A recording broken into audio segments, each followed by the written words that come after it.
When I made it to my home place, I found triumph of the will. Where once lay a shining city, stood a fortress on a hill. This is Fortress on a Hill with Henry, Danny, Kagan, Jovanni, Shiloh, and Monisha. Welcome, everyone, to Fortress on the Hill, a podcast about U.S. foreign policy, anti-militarism, skepticism, and the American way of war. I'm Jovanni. Thank you for being with us today. With me today is my co-host, Monisha. Monisha, how are you today? I'm doing all right, hanging in there. I'm ready for this. All right. So here we go. So it's been over 3 weeks since the October 7th daring surprise military assault by a Hamas-led coalition struck Israeli positions outside of the separation wall of Gaza. Since then, the IDF has unleashed an onslaught of aerial bombardments on the 2.3 million residents living in the small besieged enclave of Gaza, which most people regard as the world's largest open-air prison, killing an estimated amount of 57,000 people, mostly civilians, in what most of the world sees as a genocide.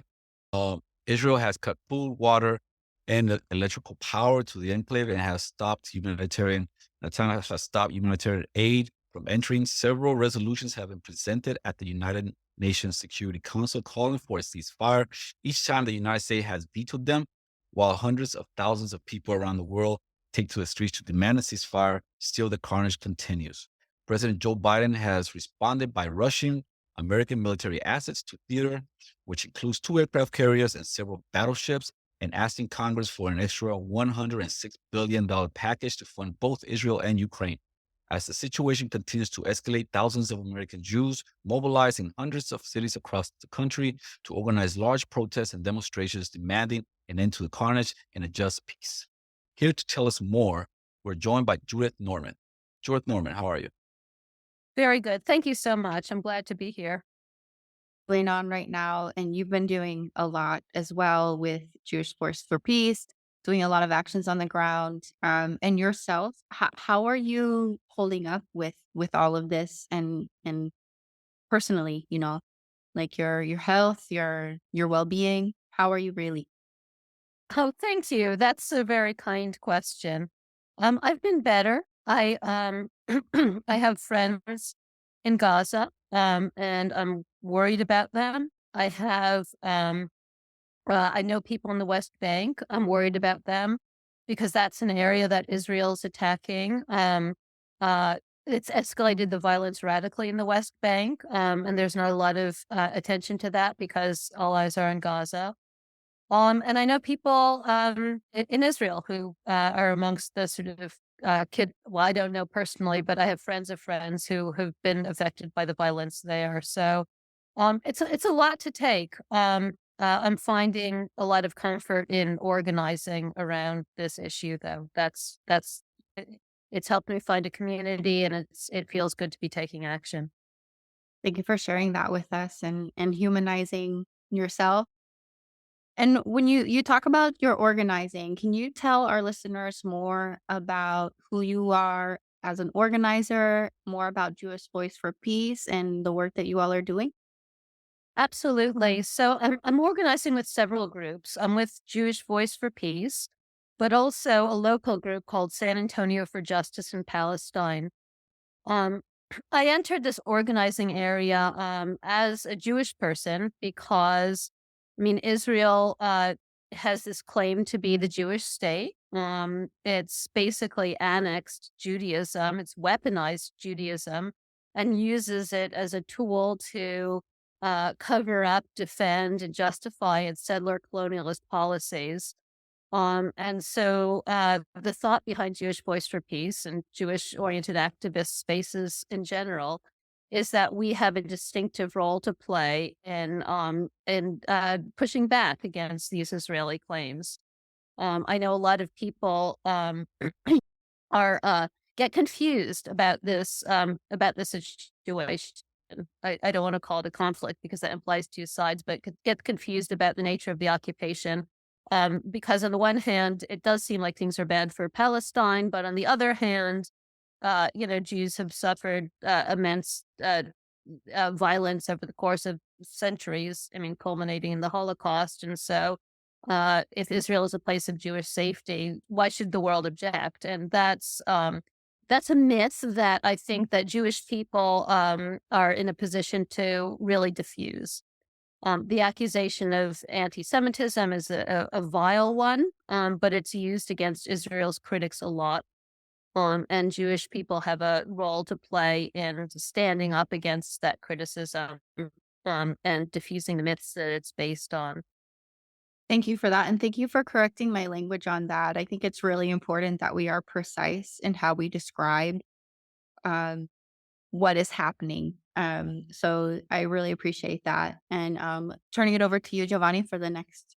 Yeah, absolutely. No, Judith, please tell us what you know is currently happening in Gaza and the larger Palestinian territories. What is the context people are missing here? Yeah, absolutely. So, I mean, there's a big picture and a small picture, right? The sort of big, long lasting context is settler colonialism. That there is this land called Palestine. There's been this land called Palestine for many thousands of years.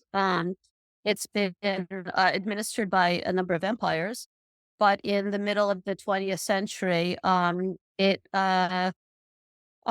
became the home to a settler colonial movement known as Zionism, which claimed that it was the place where it was going to be the country of it was going to be country for Jews. It was going to be a place of Jewish safety. It was going to be the landing spot for the refugees from World War II and from the anti-Semitic violence that was accelerating over the course of the 20th century. Um, Now, the Jews who were escaping that violence, by and large, wanted to come to the United States. Right? That seemed there was a history of Jews coming to the United States. My relatives had come to the United States, and that was the preferred landing place for the majority of Jews fleeing. But were prevented because of anti-Semitic immigration policies, and had to go to Palestine, where under the guidance and control of colonial powers, they were encouraged to take a colonial position on their presence there, and formed the state of Israel, which is a settler colony on the land of the indigenous Palestinians. Since then, there's been they've had a will to just conflate Zionism and Judaism, right? So Zionism is the doctrine that the Jews should have an ethno state in historic Palestine. It's a colonialist political doctrine. Many Jews reject it, but it's enabled Israel to sort of claim credibility on Jewish grounds. And it's meant that people who object to Israel get called anti-Semitic. And again, I got into this activism on the grounds that as Jews, we have a special um,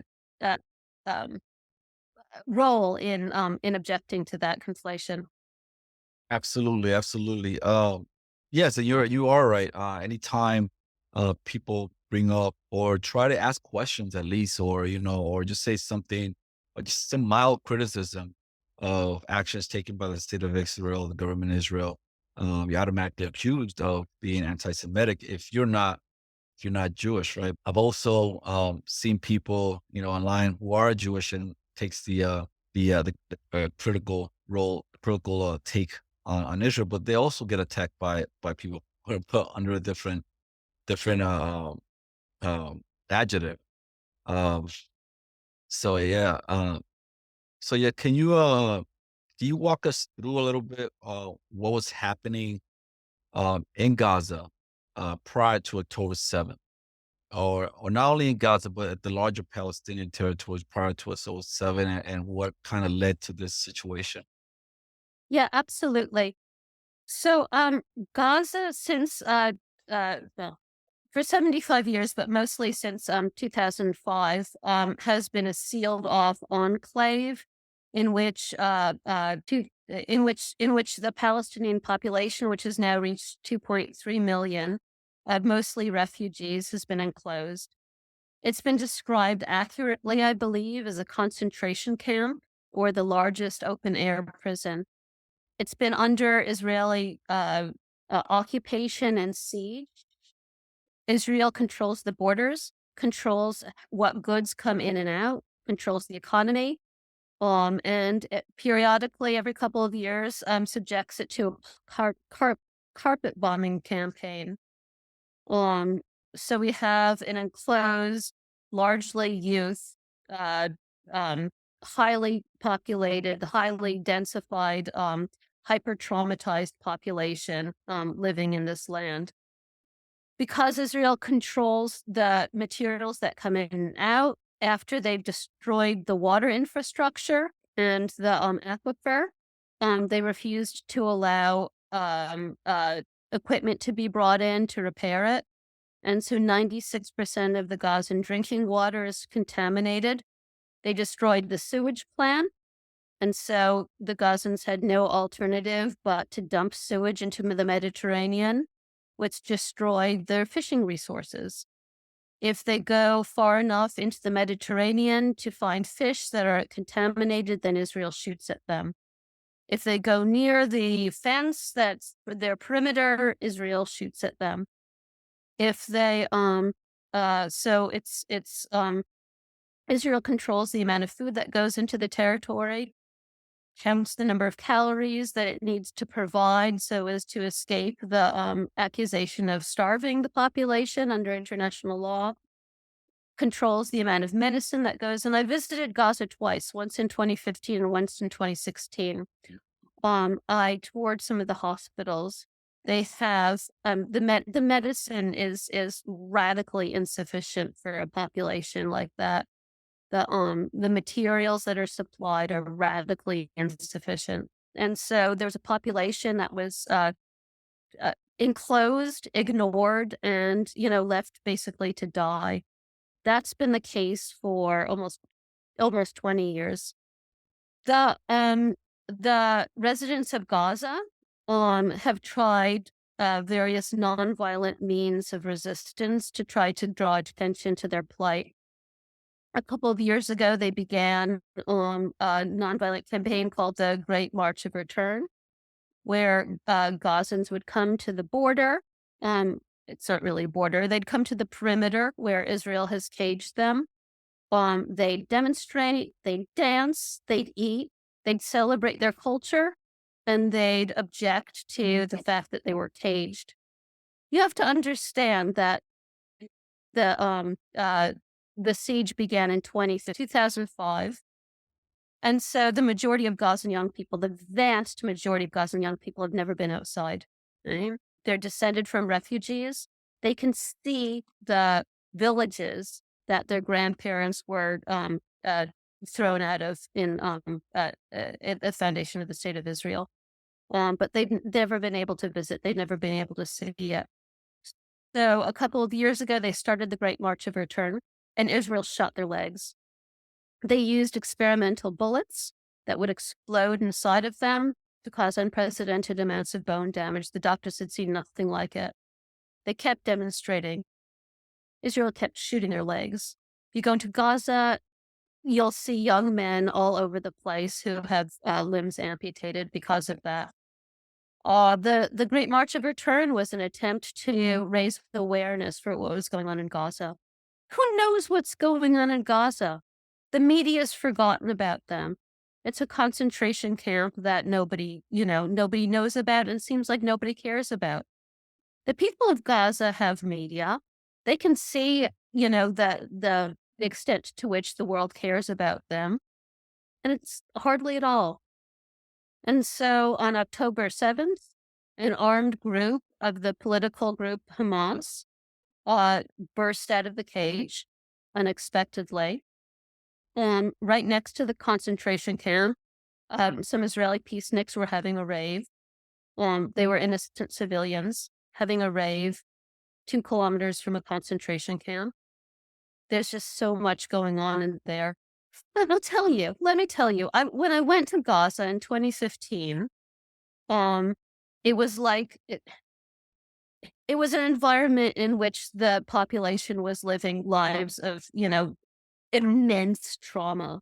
They'd been through, I mean, again, in addition to the sort of structural violence of living under this sort of deprivation, Israel carpet bombs it every couple of years, and people have nowhere to go. There's nowhere safe. Israel bombs schools, UN facilities, hospitals. There's nowhere safe to go. And so the population is not only deprived, but hyper traumatized. It disrupts the family structures because children feel like their parents can't defend them. And so it pollutes the family structures. There's nobody to heal them psychologically because the psychologists have all been through this. They don't just experience secondary trauma by listening to their patients. They've experienced primary trauma. And there's not PTSD because there's no post, because nothing changes. The conditions that would prevent another carpet bombing just don't occur. They never know when it's going to happen again. And so they've lived like that for almost 20 years. When I was in Gaza, we were able to leave Gaza, but it was unusual that we were there. We were able to leave. And right when we left on the border, we went to what was basically an Israeli Denny's. Families were there eating pancakes and laughing. This was right outside of a concentration camp. It's clear that the country, I mean, Israel, I don't know if they don't know or don't care. It's just dropped out of discourse. It's been invisibilized. So militants from Hamas, which is the governing body in Israel, which has undertakes terrorist tactics, broke out of the cage and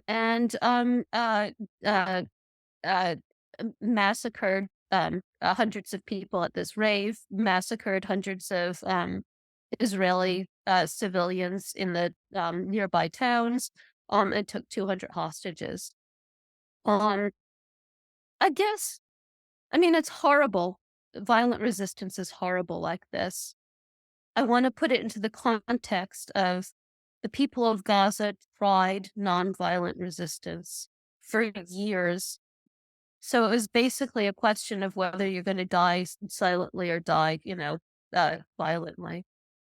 So after that happened, I mean, we all saw what happened. Israel sort of were under attack. This is horrible. We need to destroy Hamas, and started to re-bomb Gaza with, intensified ferocity.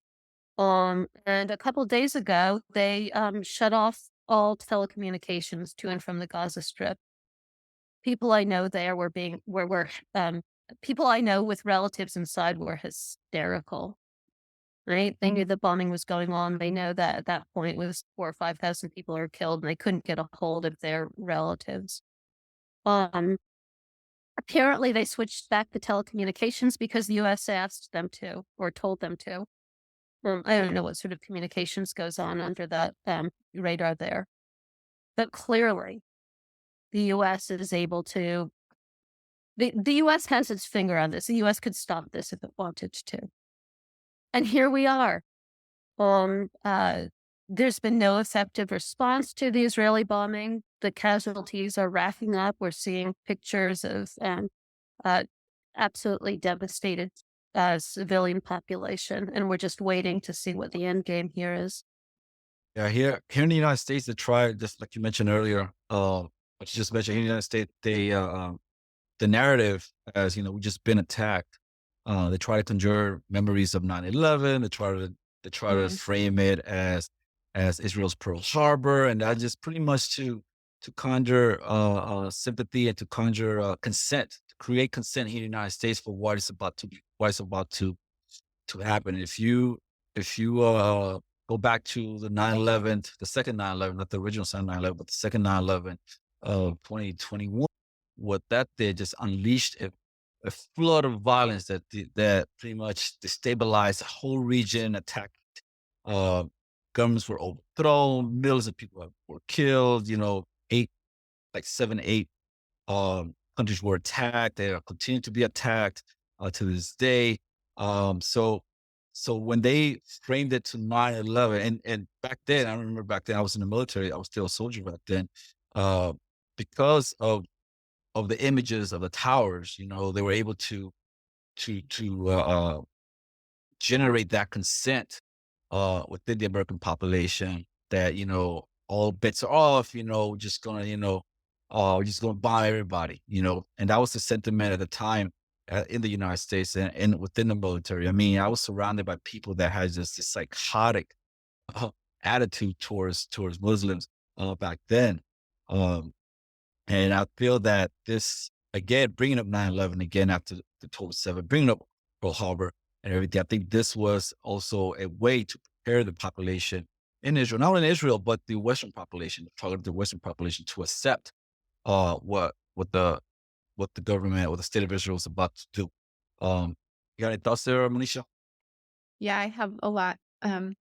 But I want to say, I know in the intro you had mentioned around 7,000 um, assassinations, essentially, of Palestinians, and I think now I have Al Jazeera up while we're talking, and I think it's now numbers of the murdered have grown even more, over 8,000 now.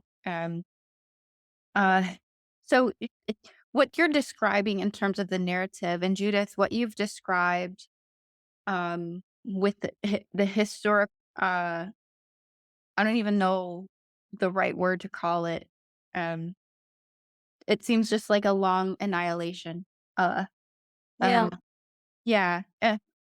Well, I think one of the similarities with 9/11 is, I mean, I remember 9/11 happening, and one of the things is that we were sort of like, um, we were, we're there was this demand for us to be stupid, right? It was sort of like our patriotic act to be stupid. I remember them, it was like all the media had to say that the people who hijacked the planes and flew them into the buildings in 9/11 were cowards. We all had to say that they were cowards. Um, Yeah. Something, you know, I mean, this is a horrible thing to do. These are clearly people who do horrible things. One thing I wouldn't say is cowardice, right? Sort of like it's sort of like the one thing that doesn't apply, but that was the one thing we were all forced to say. This is a cowardly act, cowardly. It's like that. That's like the one bad thing that doesn't fit in terms of a description of this, right? So, but it was required to say that they were cowardly. So we were sort of like forced to be stupid, right? We were forced to say things that we knew were stupid as a mark of our patriotism. In this case, too, it's sort of like, the Hamas attack, which I certainly, sort of like is horrible, right? That it came out of nowhere, right? That we were forced to sort of like, pretend that there's no context for this. And if we suggest that there's a context for this, then we're not sympathetic, we're anti-Semitic or something like that. And to this enforced stupidity as a way in which consent is manufactured. It's like we all see this. We all see that, the people who bombed the World Trade Towers, were horrible in so many ways, but just not cowardly. Sort of like we can all see this, but we're forced to pretend we don't. Sort of emperor has no plans. We know that, the Palestinians have been under this sort of like vicious, brutal, genocidal, structural violence for 75 years, but somehow we're forced to sort of like pretend that we haven't seen that. Huh? It's a bizarre, maybe I mean, what's bizarre about it is it works, right? Why are we being shut down for saying there's a context in which this has happened? And yet, it's invisibilized. But again, I left a concentration camp and, yards away, there's a Denny's, So the invisibilizing was ongoing. It's stunning. Also, what you were mentioning earlier about, how the media just pretty much they manufacture this narrative, just create this narrative and just stupefy people, right? And like you mentioned earlier, I think you gave two examples. You gave one big example about the Great March of Return, which was a peaceful demonstration. They were gunned down. People were gunned down, because and they were the thing that they were, because I remember that I was in 2002. uh, 2001, and they were gunned down by snipers. I mean, they weren't even close to security forces. I mean, the claim of I felt threatened or I felt for my life, that's why I shot them down. That didn't apply here because they were gunned down by snipers. I believe about over 200 people were gunned down or more. Um, Yet in the media, every time there's an outburst of violence coming from um, the Palestinian side, because the violence, like you mentioned, the violence is ongoing on a daily basis from the Israeli side. But when there's an outburst of violence coming from the Palestinian side, the media always asks this question of where is the Palestinian Gandhi? Where is the Palestinian MLK? Why can't they just, why can't they have sit-ins, et cetera, et cetera, et cetera? I remember Thomas Friedman framing it that way. If Palestine if there was a Palestinian Gandhi, then the world would be more receptive to their message. You have any thoughts on Yeah. that? When I was in the West Bank, I met a man named Issa Amro, and he was a genius of nonviolent resistance. He's organized. He's helped organize groups in Hebron where he lives. Youth Against Settlements. Just all sorts of his house. His presence is just sort of like a hub for nonviolent resistance. I learned so much from from sitting in his home and listening to him. I mean, nonviolent resistance as sort of like community, sort of mutual aid, right? So just how the community can take care of itself and to diffuse violence, to diffuse the need for, services that Israel is blocking. He's just a genius about it.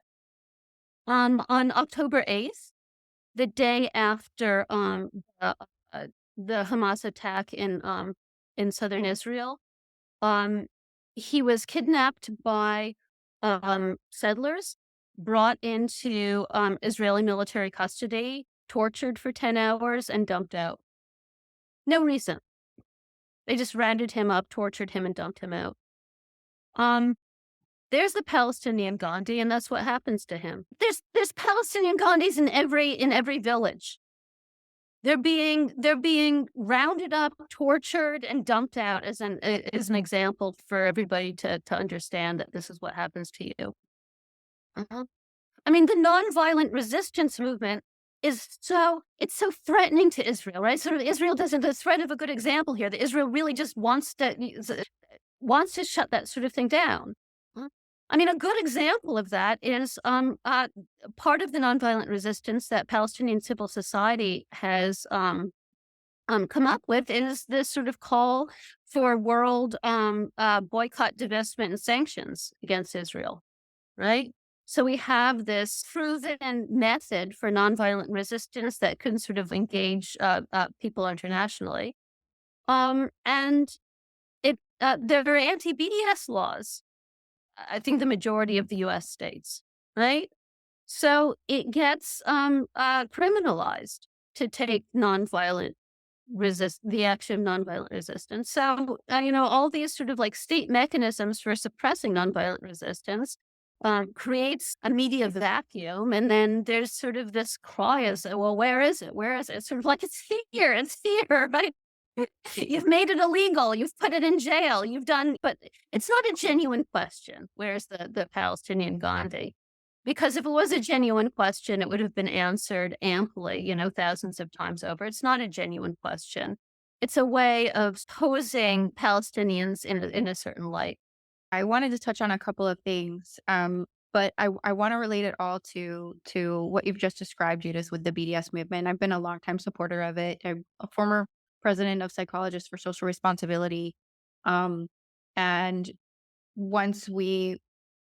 it took a long time to get them to agree to support BDS, and then the backlash was immediate. And so earlier you were talking about narrative warfare. My dissertation was all about that, was about uncovering how the American Psychological Association is basically the research and development wing of U.S.-Israeli psychological warfare, starting with Division 19, which is the division for basically military psychology. The father of military psychology praised the Nazis for their use of psychologists in the field during World War II.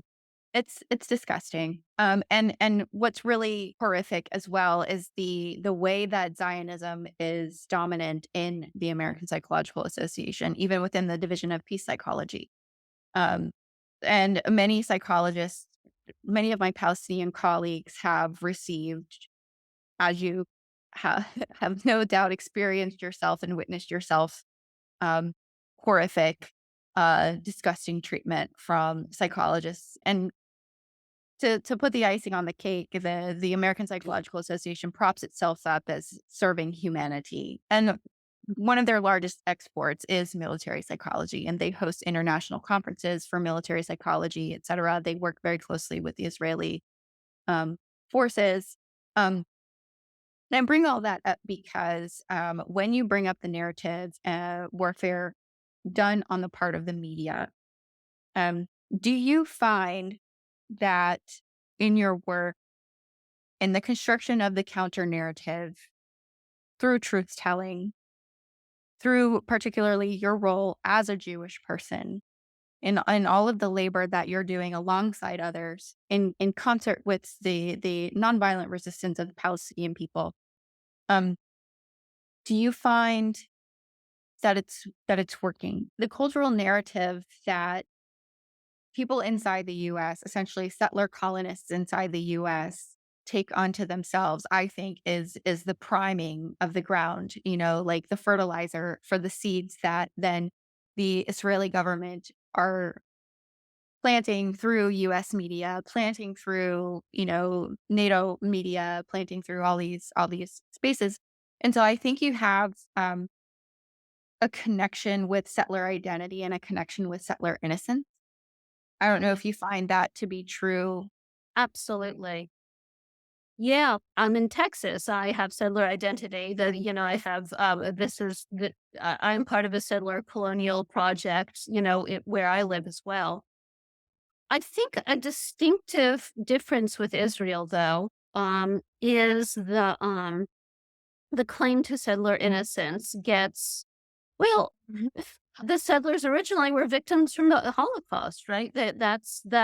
And that makes it really confusing. It makes it much more difficult to sort of intervene as time goes on, right? As Holocaust memory fades, as Israel sort of sort of overcomes the identity of, the sort of Israel has been working. I've talked to people who sort of are involved with the K through 12 education in Israel and the nature of Holocaust studies in there. Israel is sort of like weaponized Holocaust memory, yeah, and Holocaust studies to try to, because this is the claim to settler innocence. It's like, this is, we were victims as well, yeah, which doesn't address the sort of, you were victims of Germany, right? And here you are taking somebody else's land. So there's a disconnect there, but it's impolite to sort of point that out, right? But as, 80 years on from the Holocaust, Israel has become sort of like really shrill about sort of cultivating Holocaust memory. Yeah. In goodness, I mean, my relatives were killed in the Holocaust. I want Holocaust memory, but here I have it being sort of like cultivated and weaponized by a group of people for this, to the settler colonialist project, right? It's more difficult to intervene in that narrative than it is in Turtle Island, right? It's sort of like the white people sort of like, you didn't belong here, right? But with the Israelis, we're a refugee population too. No? It's delicate, but it has to be done. It needs to be done. And at this point, I mean, honestly, we're talking about Zionism as a settler colonial project. Judaism as, a religion in which, massive violence has been part of our historical past. I think there ought to be, an understanding of that, a sympathy around that. But rather than sort of like sitting with that and using that as a leverage to sort of, understand suffering more generally, that memory has been sort of weaponized into rhetorical support for the settler colonial project. And it's, yeah, as a Jewish person, I feel like my identity has been hijacked in this way. I have two more follow-up questions, if that's okay, Giovanni, and if that's okay with you, Judith. Yeah.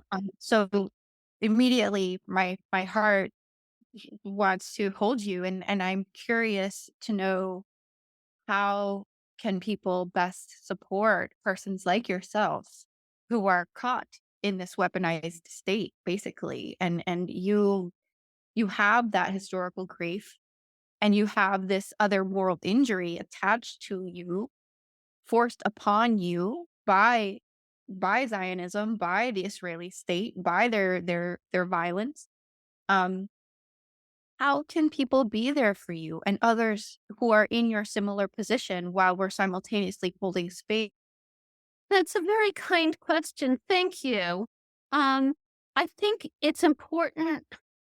Strangely, it's sort of like we have a situation in which Jewish grief has displaced Palestinian grief, right? We have a situation in which sort of like the Israeli grief and it is the loudest. I don't want I don't want to reproduce that situation where sort of like, my problem sort of like finding community in this um uh uh, uh in some way obscures the fact that, Gaza is being genocided, right?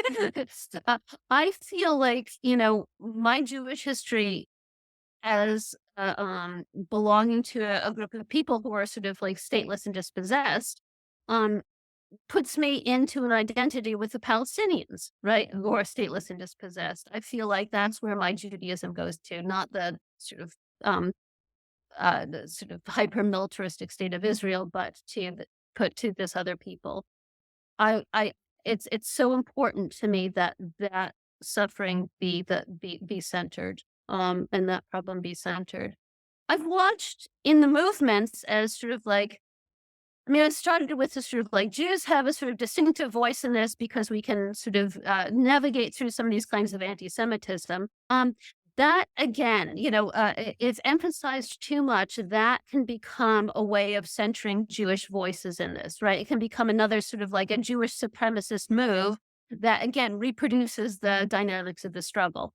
And I have struggled to understand that in myself, right? And to try to say that what I need is to be accountable to my Palestinian allies, right? They understand what's going on. That dynamic tends to get reproduced in the peace movement. So there's Israeli soldiers who have been, fought with the IDF. I mean, as 18-year-olds who had to, right? They see what they're doing, they're horrified, and they join the sort of peace groups like Breaking the Silence, right? And they talk about, we went to Gaza, we did these horrible things. Here's our crimes, and the left has a tendency to go, oh my goodness, you're so brave, you Israelis, you really know, you're speaking the truth. Yeah.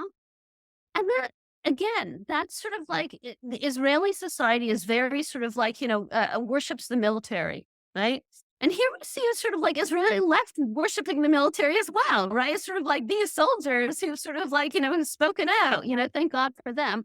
So we haven't really gotten beyond worshiping the military. And we haven't really gotten beyond the sort of like, the centrality of Jewish voices. If you want to know what's gone on in Gaza, ask the people in Gaza, right? Don't ask these soldiers who have said, I mean, they have a story to tell. My God, their sympathy, their courage, this is real courage. They've done it, right? But the role that they play sometimes in terms of sort of like, left media is a little bit exaggerated and feeds into sort of like, if a Jew is saying it, then it really must be the case. If a soldier is saying that, then, that's really important, The voices that need to be sort of centered in this are the voices of the Palestinian civilians. Thank you. Before you jump in, Jovanni, I want to do my second question. And thank you. So you were talking about the boycott, divestment, and sanctions movement, which we all refer to as BDS. And I'm seeing an uptick on social media of people inside the United States becoming more and more aware. People who weren't aware before are more aware now, and they're sharing the boycott list, and they're really boosting the BDS calls for support. So some people are talking about we need to BDS the US as well. Mhm. And particularly, you can see signs in protests calling for an end to U.S. support to Israel. And so my thought is, and my question to you is, if we see ideas proposed for a national strike, which would be one way of removing taxpayer money from U.S. aid to Israeli occupation and genocide of Palestinians, and do you see the potential for that to happen in the US? Do you see any opportunities to build the level of mutual aid that would be necessary to sustain a long-term national strike and truly impact the US's ability to support Israel's genocidal war? No. I'm sorry. I just haven't seen. So I think that things in terms of this sort of Palestine movement in the United States are getting better, right? I'm operating on a campus and I see that, the what we're able to say now is better than what we could have said 2 years ago. The number of students who are expressing sympathy with Palestine and sort of like, are savvy about the way that the resistance movement works is more than there was 5 years ago. We have a ceasefire resolution by Cory Bush, I believe, that I think 18 U.S. Congressional representatives signed on to, which is probably, 17 more than would have signed on to it a couple of years ago. So there's all sorts of progress. It's way too slow. It's just, we are at an elementary stage of movement building, of mobilizing popular support to the point where this sort of thing could be possible. Maybe with the unfortunate momentum that this is giving to the Palestine movement, if that momentum were able to be kept up, in 10 years, maybe. It's just too late.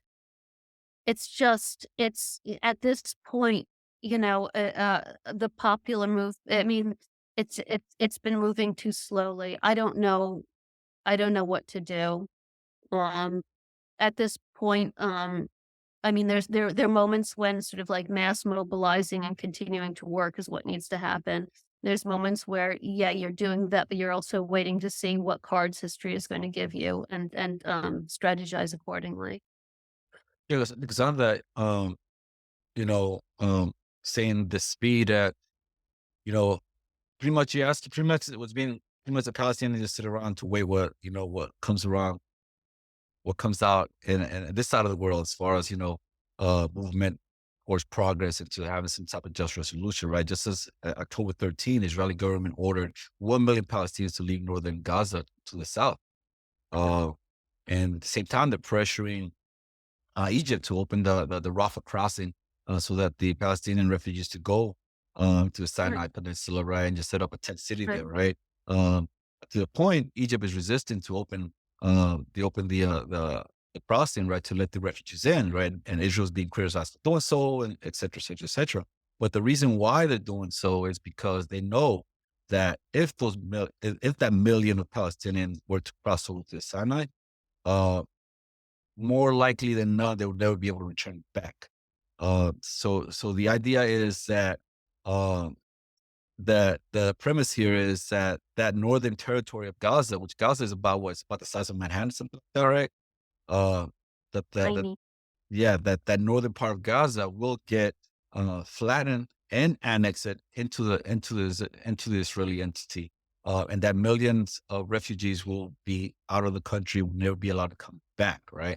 So while the movement, the movement here in the United States and elsewhere, right, you know, uh, do their progress in slow motion, et cetera, with like 17 resolution, Congress doing, putting out a resolution and everything, right? This is happening real time on the ground, right? This is happening so fast. Uh, you know, uh, so that could be described. That's what a lot of Palestinians are calling this a second Nakba, which Nakba is from the original Nakba.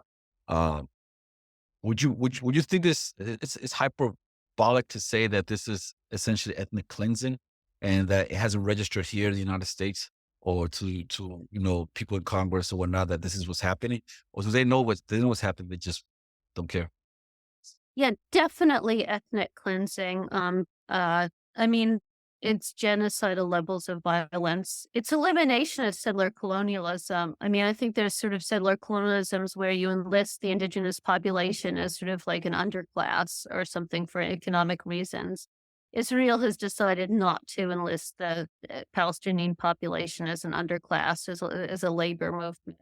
I mean, the first intifada was a strike, right? At which point Israel was sort of like, screw this, or sort of like, let's replace, the Palestinian workers with, immigrants from other countries. And so they set about building a labor force that was non-Palestinian so that they could practice genocidal levels of violence against the Palestinians without endangering their economy. Or they could build an alternative economy based on, weapons and which are field tested against Palestinians, as opposed to keeping Palestinians as laborers. So it was a sort of strategic.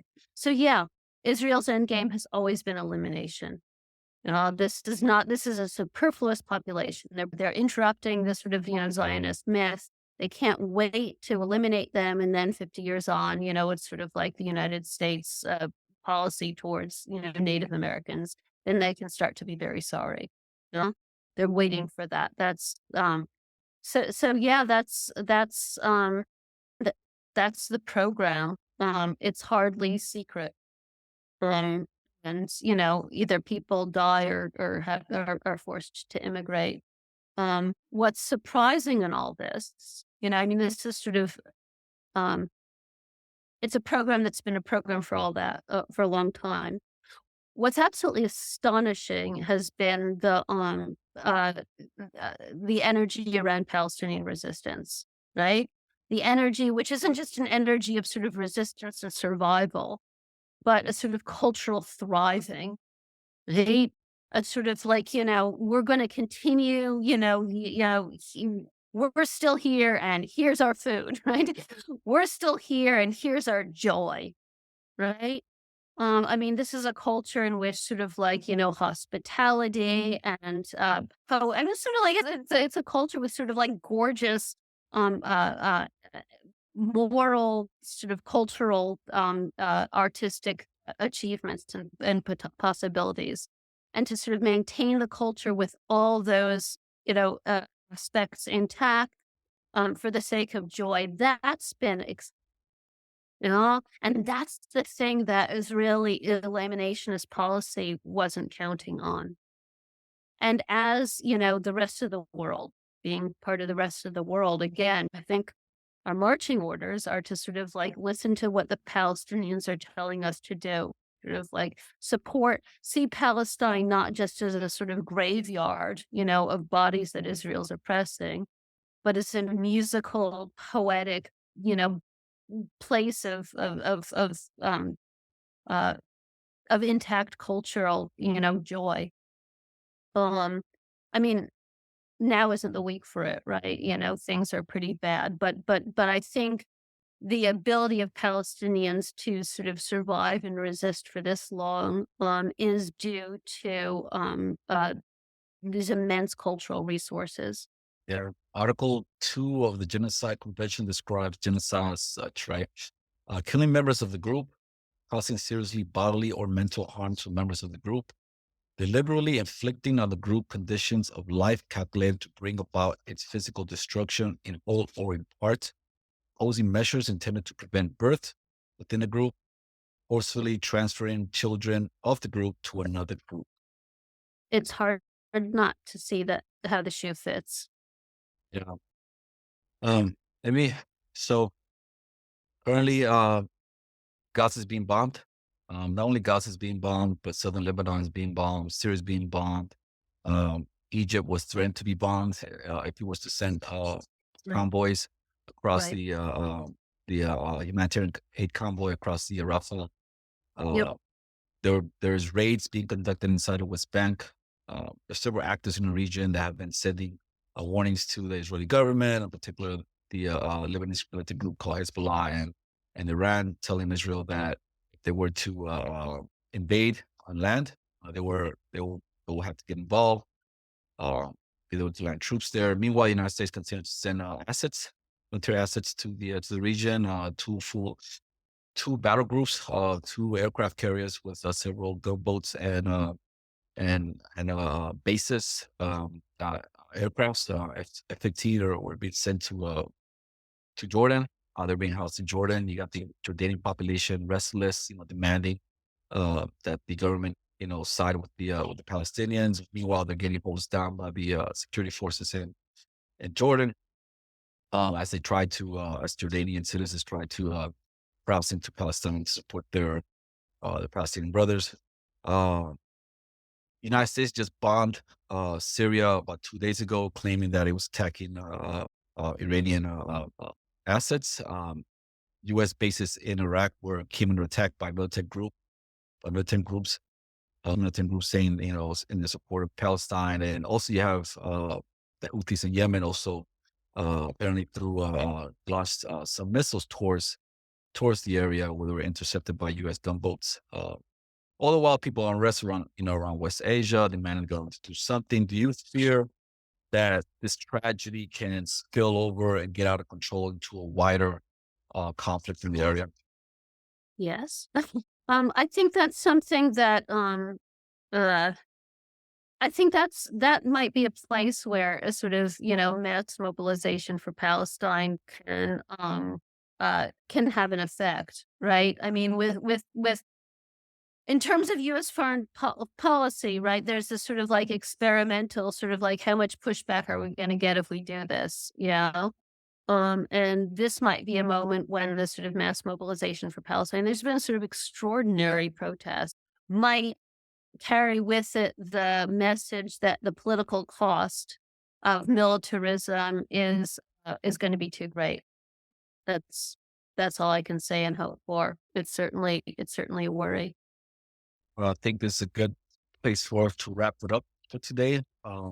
Judith, thank you so much for coming on the show, sharing your time, thoughts, and experience with us.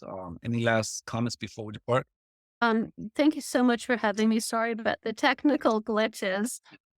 It's just a pleasure to talk to you. I'm so grateful for your concern and attention. Monisha, any last comments? No, skip me. I'll say too many things that I shouldn't say openly.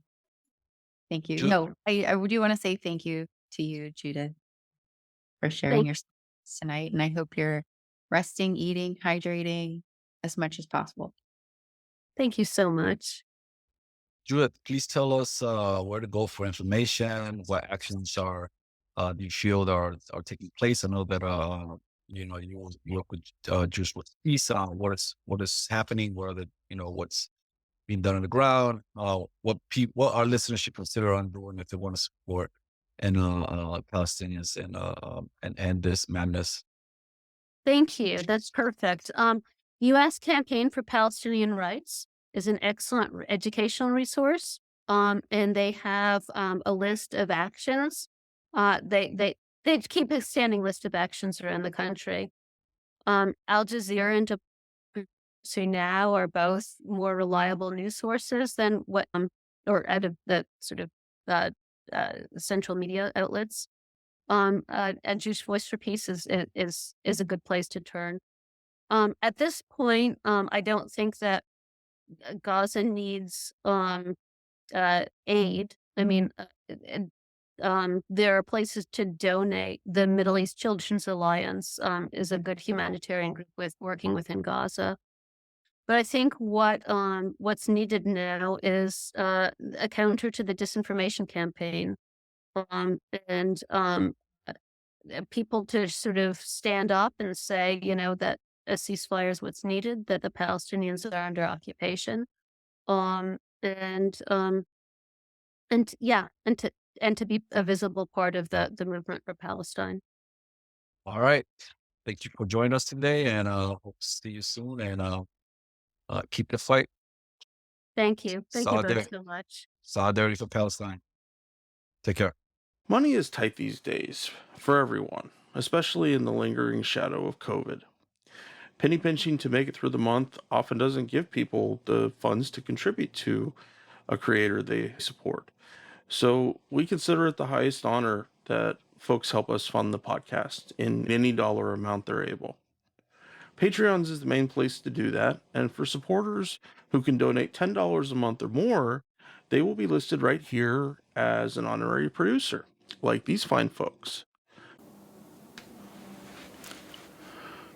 Fahim's Everyone Dream, Eric Phillips, Paul Appel, Julie Dupree, Thomas Benson, Janet Hansen, Ren Jacob, Scott Spalding, Spooky Tooth, Helgeberg, and Howard Reynolds.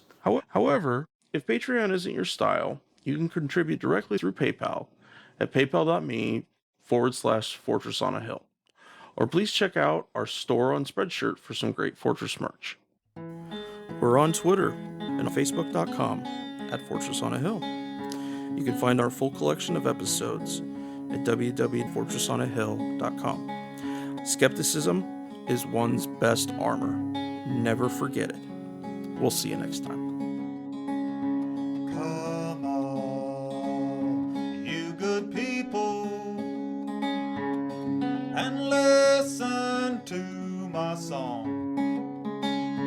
I hope you'll pay attention. I will not detain you long.